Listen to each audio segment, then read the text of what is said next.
Okay, let's start. So the idea of this panel is that we're just here to discuss meetups generally and how we can help foster the community. We have a panel of meetup organizers from the UK and also Poland in Marcin here, who I can't see over the lectern.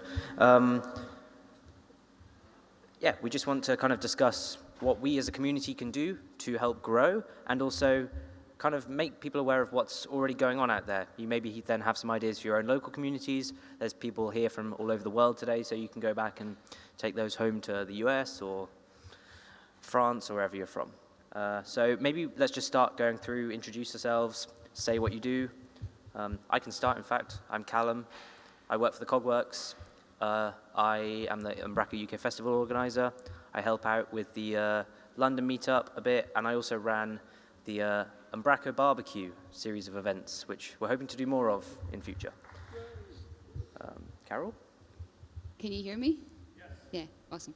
I'm Carole. I work at Equator in Glasgow, and I organise the Glasgow Umbraco meetup. And we've also done just one so far, but we'll do more online hackathons with the Umbraco community. So get in touch if you're interested on doing that.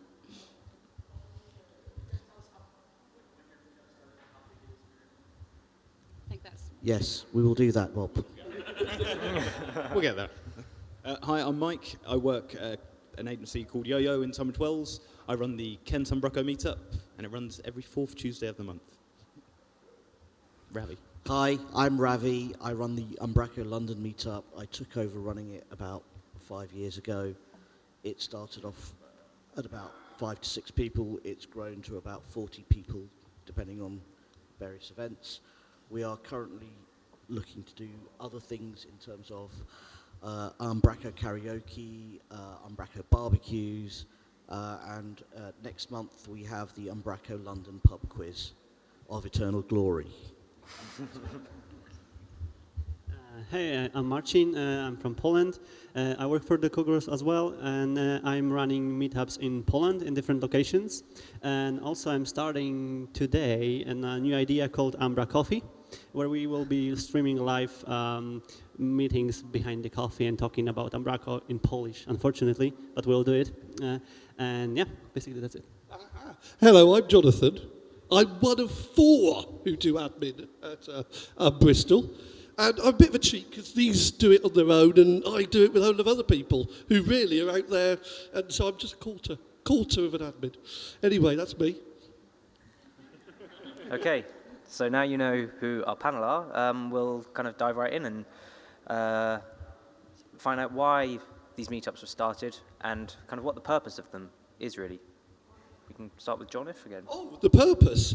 I think the reason why I go to meetups is because it really helps to meet the people who write the stuff that we use. It really helps that I know who Matt is. Because I can ask him questions about many of his packages. Lee Kelleher, who's a big, massive thing in Bristol, and he really helps to bring people together. I use him whenever talking, and people want to meet him, and he's a figurehead for us in Bristol. And it helps that we know who he is, he knows who we are, and it really helps. It makes all of us better Umbraco developers, which is a big thing. And we don't just try and do it with just technical talks. We actually do socials. The last one was a 10-pin bowling, where we got drunk and did 10-pin bowling, and somebody won, and I can't remember who.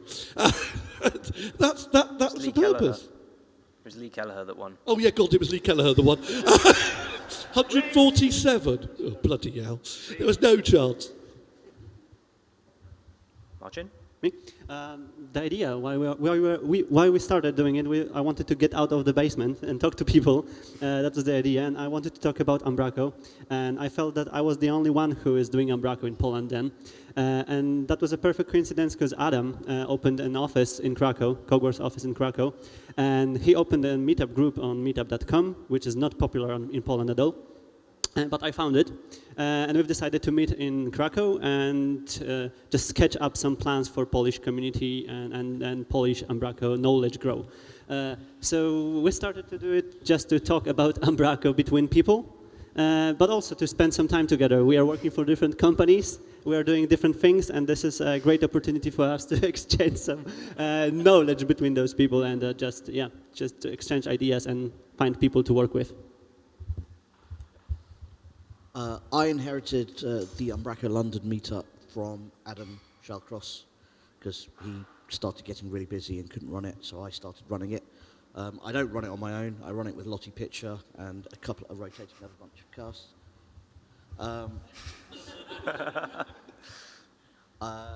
And I started doing it to essentially get to meet people and learn more about it.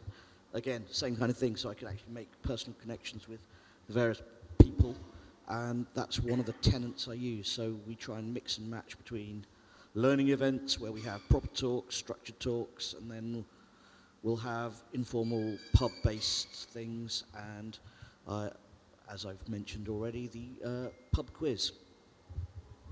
I actually I run 2 events. I run a front-end focused one and the Umbraco one. And I'd been running the front-end one for about a year.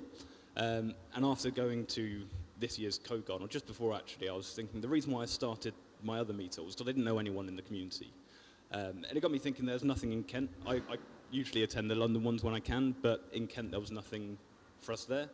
So I figured I'd start my own, and it's great because it does mean you can meet all the people you read on R and or Script and whatnot, and you end up meeting these people from all over the world that become your friends, and it is a community like no other as far as I'm concerned. But that's why I started it, because 1, it helps me learn stuff I didn't know, and 2, the people. I didn't start the Glasgow group. The Glasgow group was started years ago, but kind of died off, and there was no events. So after Code Garden 2 years ago, I was chatting to Barry and Tom, who were at Code Garden, and we all agreed it would be awesome if the Glasgow group came back, and somehow that ended up my job. So yeah, I already had a bunch of users that were signed up to the meetup group, so I was really lucky that way. I think most of the agencies in Glasgow already knew about us, so I just had to find a place to host and make people talk and get people to come along. Fantastic. So yeah, there's a kind of a range of things people have got. Meetups been going on for different lengths of time and stuff. You mentioned also having a variety of kind of talks and socials, which I think is very, very important. Obviously, with an event like the UK Festival, we really try to make sure it's not just informative, but also fun and well-rounded. So we've got stuff for everyone, not just hardcore techies. There's a bit of front end, a bit of design, project management focused stuff as well. So really trying to kind of embrace anyone that is working with Umbraco and get them into the community. Something that obviously I know firsthand is how difficult it can be to get speakers and to kind of ensure that you've always got something interesting for your attendees. So maybe it would be good to share personal experience on sourcing good talks or speakers for your events. Can I just get a hand up? Who's spoken at any event? Ooh. Why haven't you spoken at mine? I don't care. Come down. So who hasn't? Who thinks it's because they don't have anything worth saying? And what makes you think that? But no, usually it's because I know for me the thought of talking before I did it was like I don't have anything to say. Everyone knows what I have to say, but when you actually, for me personally, when I've done them, it can be something really trivial. I once did a talk about images, something that as a web developer people use every day, and I went from the very, very low case about compression, different types of images, up to using things like source set. And there was a bit of there for everyone, and you'd be amazed at what people don't know, and sometimes that little nugget of information can be enough to inspire someone to talk themselves. So regardless of what you think, someone else won't know it. So talk. I was going to say that every year I do a talk on UK Fest, just to the people who didn't go to UK Fest. So you all have that experience. I'm going to see Ed in Cardiff next Wednesday, and I'm talking about the Poland Festival that I went to a couple of months ago. I don't know what to say, but I went there and everyone else didn't, so good for me. So yeah, we all have something we can talk about. Yeah, in Glasgow, the go-to one if I don't have a speaker is you get post-its and people can just suggest topics that they want to talk about. And quite often, if it's round the table and it's a conversation, people that would never go up and do a talk will actually talk round the table for like 10, 15 minutes about something that they've written on a post-it and they're really interested in. So it's like finding different ways that people are more comfortable speaking. Not everyone wants to go up and ours aren't generally stand up, even if you've got slides, we're just round like a boardroom table and kind of chatting away, having a drink or whatever. So I guess it's trying to find an environment where people are most comfortable. For example, we've been doing polls on our Facebook group, and we were asking people what they want to learn. And at the beginning, I was presenting some topics, and I was presenting something what was interesting for me. And those polls gives me a feedback it's not always interesting for other people, and I think it's related with what you've said, that people are not believing in what they want to say for anyone else. And I've asked them what they want to hear, and it becomes that they want to learn how to create an Umbraco project, how to deal with Git repositories, how to contribute to Umbraco source or create a package. And we've been thinking about complex Mars colonization or something else in Umbraco, and we want to share this knowledge, and it was interesting for people who just wanted to start. So we've been doing polls, picking the most popular topics from those polls and just arranging them in front. And if it were easy topics, we were picking people who wants to just show up and tell about it, because it was simple and they've already did it. Yeah, I was saying, I think sometimes very easy to get the mindset of a talk has to be something complex, or it's got to be something abstract and could be confusing. When I think if you take it back to basics, sometimes that's just as useful, if not more beneficial. But it's more accessible if it is something basic. And if, like you said, people want to know that. There's something simple like, how do you set up your Umbraco projects? You don't have to talk for half an hour about something abstract. You can spend 5 minutes just saying, well, this is a little thing I did and this is what it looks like. It doesn't have to be super special. One tactic I learned from a friend who runs a meetup is if you know someone works on a certain thing, even if they don't put themselves forward, if you say, hey, you're really good at this thing, I think you should give a talk on that, or would you be comfortable giving a talk on that? It means you get speakers, which is really hard. But it also means that if you ask someone to do it, they maybe hadn't thought about it, or they thought maybe they weren't good enough. But if you actually say, hey, I think you'd be awesome at that, then they're more likely to do it. And that was how I done my first talk, rather than volunteer. So. I also think that we have a lot of developers right now everywhere, and some of them wants to stand out of the others and wants to do something else. We became bored by development at some point, and I think that speaking and talking about anything on events or meeting people is something what can take us out from this danger zone of burning out. And I did it for myself, because when I was coming and sharing something what I did, and people were, happy or amazed about it, it tells me that, yeah, maybe I did something useful, and it was something what I wasn't believing in before that. And we are asking people to come and share their stories and encourage them to just step out from their comfort zone. But as you all probably notice, it's really hard to do it. You don't have to be an expert. Yeah. Just a quick question. How many of you live or are near a local meetup? How many of you try and attend regularly? I know you do. You don't have to put your hand up, Clive. Sorry? Okay, say within the 20 miles. So most of you are not within 20 miles of a local meetup. How many of you have thought about setting up your own meetup? Okay. Do it. Okay. Apart End of panel. Apart from that, okay. So, starting with simple things, just getting people together is your first challenge. Find your platform, whether it's Facebook, whether it's Meetup, whether it's just using Twitter, setting up an email list, Canvas, find local people.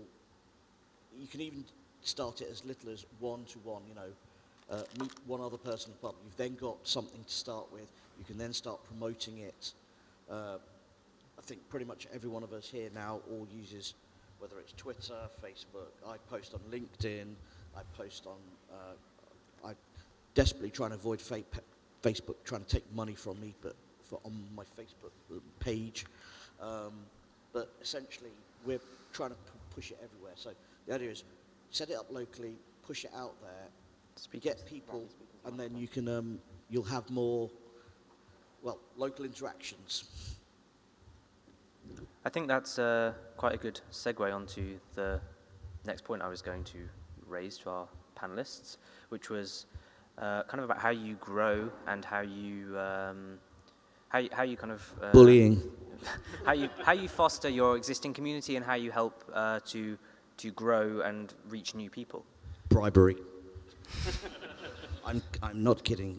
I know that I have bribed people to come to the meetup before. I know that the Bristol meetup has got a very good and very successful Slack channel going on. I know that Carole also you kind of pair up with the Edinburgh meetup quite a bit. So you kind of do joint sessions where you can bring two groups together. So some interesting things going on already.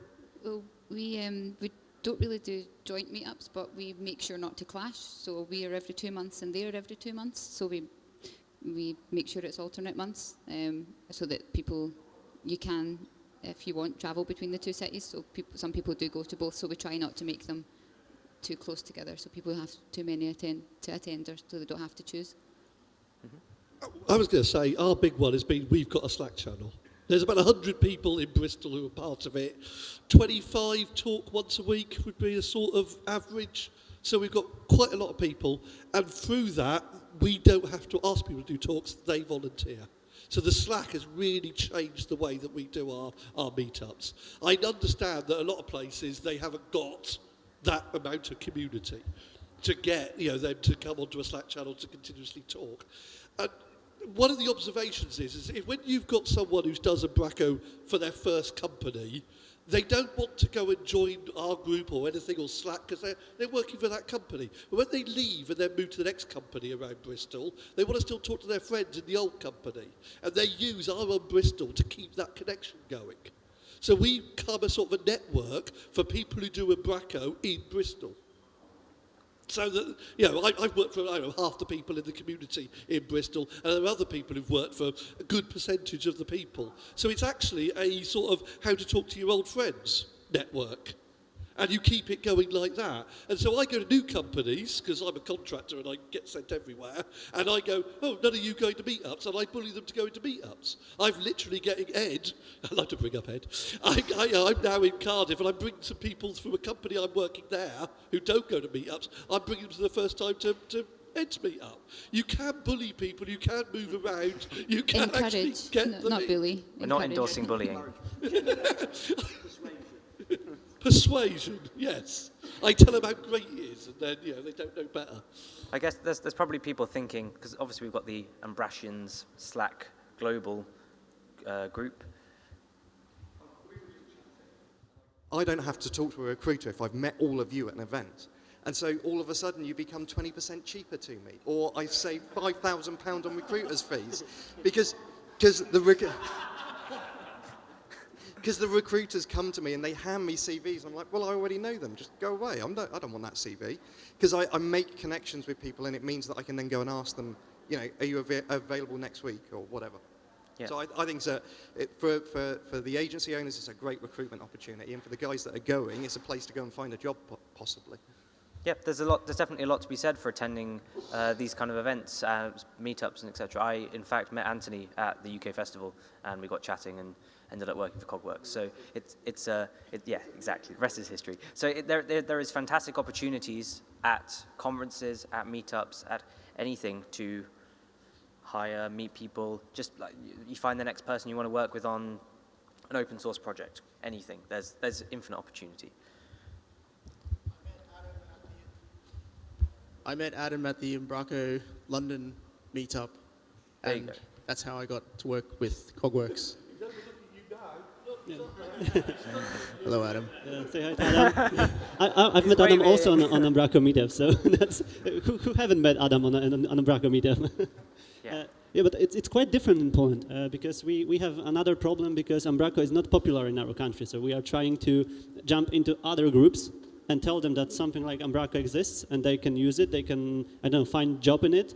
And an idea which we found at some point was to invite speakers outside of Poland, from outside of the Poland. And that's how Callum, for example, jumped into our group and presented about inherited projects. We've been talking with Ravi a lot about the idea of speakers travelers program to enable speakers and people who are willing to share their knowledge to travel across the meetup groups. And we've been trying to attract Polish developers with opportunities which are outside of Poland. So this is our challenge we are trying to solve right now, traveling across the Poland and Polish .NET groups. I've been invited, for example, last week to Lublin, to one of the smallest cities in Poland, and they have a huge .NET community. And from 30 people in the meetup, which was one of the highest number of any meetup Umbraco meetup which we've organized, for example, only 2 of them were aware about Umbraco at all. So they all learned, and they all are willing to come to another meetups, which we will probably organize in Lublin as well. So that's our part in it. We, Glasgow and Kent, did do a Skype session. We just happened that both of the meetups were on the same night, so we decided we should try and Skype in, and it actually did work quite well. It sort of started off as let's talk for 15 minutes and sort of do an open space thing online, and we ended up chatting for probably about 45 minutes about, what packages do you use, or what things would you like, and it was amazing. It was sort of worked much better than we thought it would. Yeah, just to go back to the guys sort of point at the back, just to say, I found it really helpful to mention that I go to these communities events to my job, and I think it really helped with actually securing the job, actually getting accepted and, getting off the offer to join the team. So, making it the attempt to actually go to these community events, it's really beneficial. It really does help with your career and actually doing other stuff.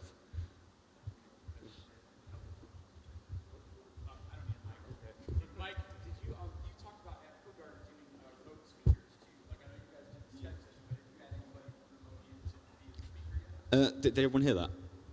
No. So at Kogan, we were talking about trying to get remote speakers into events, and that sort of collaborating thing was sort of like that. We haven't done anything since, but it's definitely something we want to try and do, because, guessing you in timing's always a bit tricky, but location shouldn't really be an obstacle. With all the technology we've got, something we can overcome. So if you can, Skype into a call, you're still guessing that speaker, and you can go both ways. So, yeah. Sorry, quick point. How many people would be interested in watching a meetup online? Okay. This is exactly what I was going to say, because this is something we've sort of all, I think, at some stage been thinking about piloting. So, Yeah, I mean, I suspect next year, I know we're going to try and do it. the Poland and the London meetup we both live streamed both those, and in fact today we looked at trying to live stream this entire community space, because it does bring people who unfortunately can't attend closer to the community, and then maybe next time they will block out their diary and make sure that they can attend the meetup in person. It's a good way of meeting people. I was just going to say, another option, although remote streaming is fantastic, is if, due to schedules and things like that, it might be an idea that if you have a talk, maybe not the social kind of things, but if you have something that somebody and a lot of people are very interested in, if you video it and then put that into a downloadable or watchable place, then we could definitely catch up, and that brings people to bring, oh, I missed that talk, I've seen it online, I need to go and speak to these people, kind of a thing. Yeah. The issue with that is often cost, and you can film something, but the audio quality may not be good or the video may not be good, and then you do put a lot of burden on meetup organizers, like particularly with us, thinking of live streaming this, it would have been quite a big step up from what we've previously done, and if it didn't go well, you can guarantee you'd get a load of complaints, oh, the live stream wasn't very good. Well, we've never had a live stream before, so you're doing one better than disclaimers. I can bring some stats as well. We've picked a wrong date once for our meetup, and only 2 people came to the place at the venue. And I've spent a lot of time preparing this talk, so we've decided that I will put my phone on the behind myself, and we faked it that this proper meetup. So I was performing a whole talk. We've put it on the Facebook Live, our Facebook group for Polish community, and we have 160 people there. and 2 of them were on this meetup, and we live streamed it, and it was watched by 120 people. So thinking about stats and numbers, it was one of the most popular meetups in Poland, and 120 people watched this talk. So the result was there, right? And it wasn't in the great quality. It was from phone. The audio wasn't good at all, but it was possible to listen it. And we did exactly the same with Callum when Callum was in Krakow. Arek brought a camera, and we've just live streamed it, and 60 people was watching it live.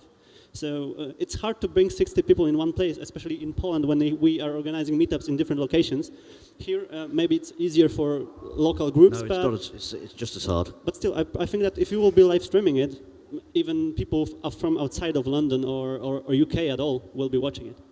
Definitely. I mean, so something that I think might be quite interesting to do would be, I know there's a couple of people in the audience who also organise their own meetups locally. It would be maybe good to hear from them about what their thoughts are on how they can grow their community. They maybe have completely different ideas that are separate to what everyone in the panel is saying. One quick question here. What makes a good meetup location, especially when you want to go low cost early on? Good quality pizza, I suppose. Not always beer and pizza, just saying. I think we choose the partners who are already supporting other meetup groups, and which is the great location and easily accessed by other people, and also attractive for the communities. And they are offering a free space for us, for example. So we are not paying for a venue for our meetups. If we were organizing it in bars, they were usually requiring some input in cash to spend it between the attendants, but when we are organizing it in the co-working space or some companies' offices, I know that you are running it in your own office, it don't need to cost anything. And it is still a good venue, right? Just as a further point on locations. The location's important. You have to really know what your community is. So I sort of balance and struggle with the fact that I know we occasionally have half our meetups in bars, but I know there's a load of people who won't go to a bar for religious reasons or other purposes. You know, we compete. If I choose one part of London, I isolate people from another part of London. So choosing your venue is really important. You've got to keep playing with it until you find a formula that works for you. Your formula may not work for me. It's up to you to find out what works for you. I was going to just say that the ones that get the most amount of people for us are the ones where we go for the biggest places. As in, we've got some big digital agencies in Bristol. When we hold it there, everyone seems to want to come to see what they look like. And we did Dyson a couple of months back, even Neil's noticed. And, we had an aeroplane hanging from the ceiling, and you couldn't believe how many people want to go out into the middle of nowhere. It's Wiltshire, which is, I don't know, half an hour, 45 minutes from Bristol. But we had about 50 people, 30 people. And you just wanted to gawk at Dyson. It didn't really matter what we talked about.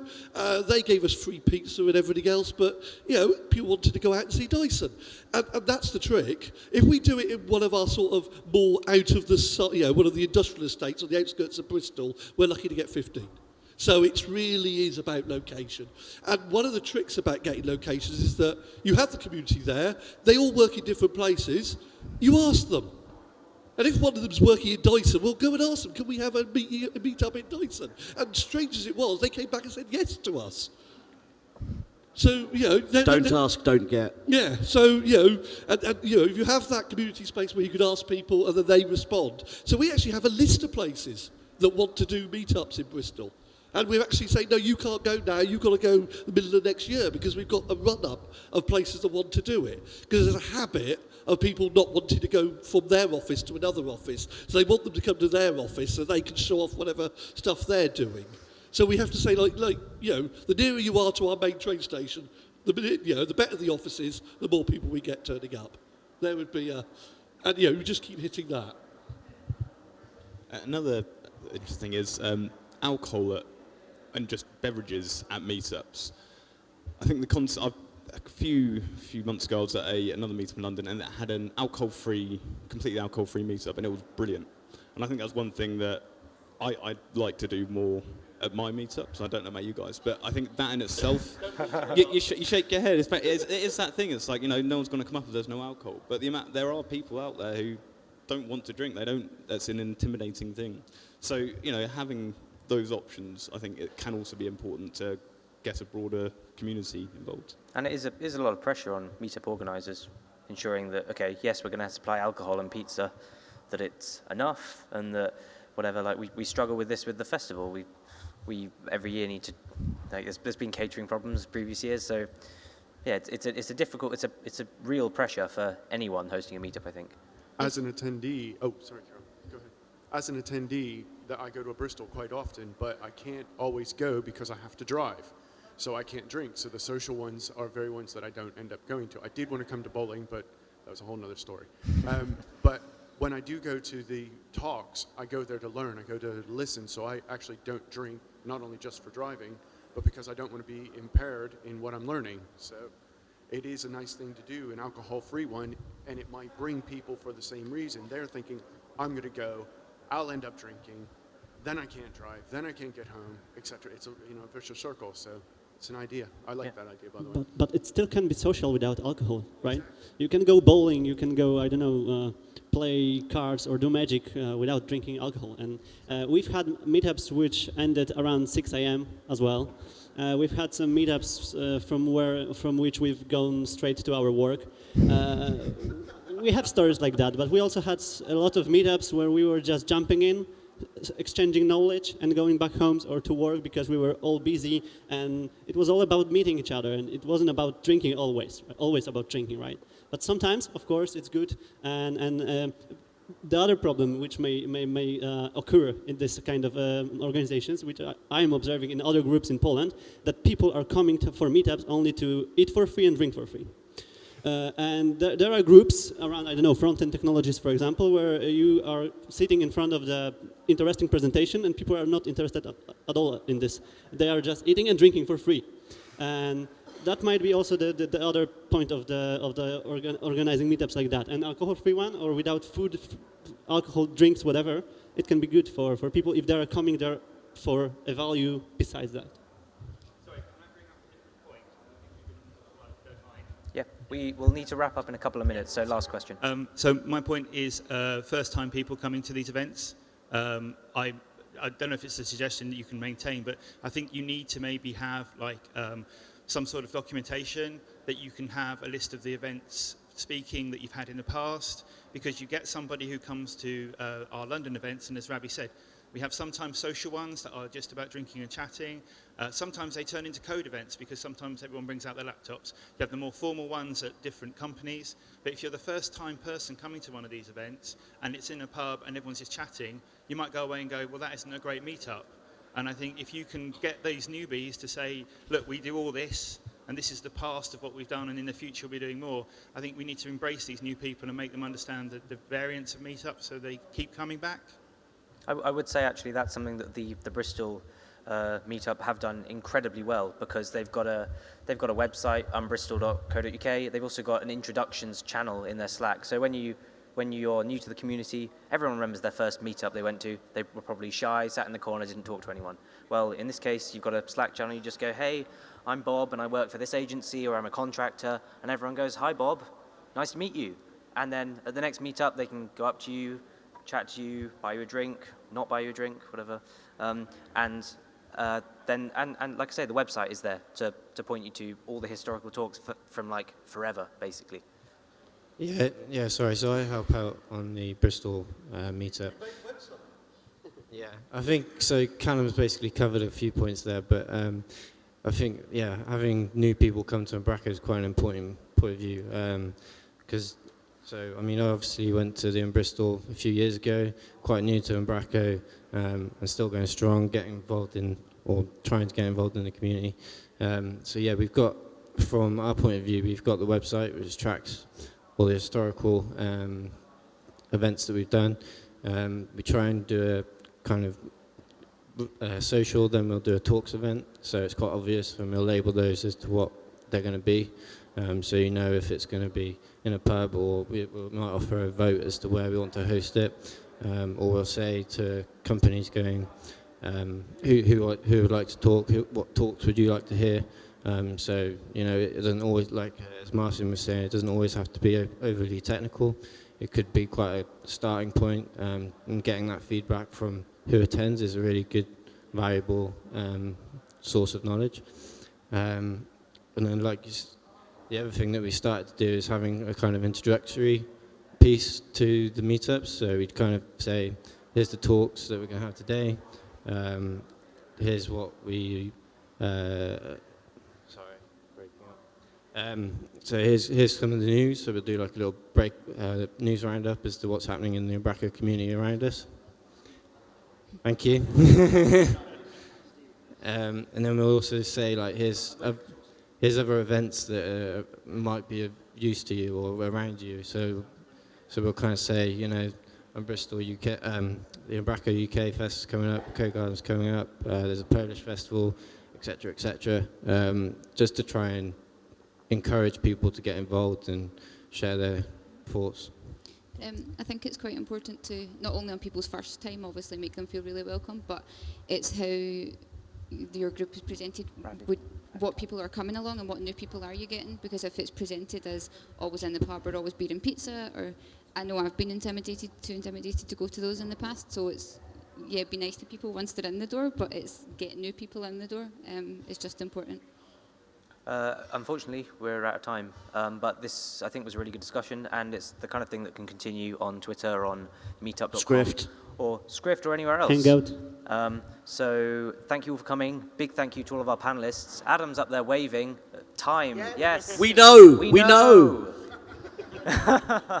All right, so thank you all for coming. Big thank you to our panelists. I hope you enjoy the rest of your day.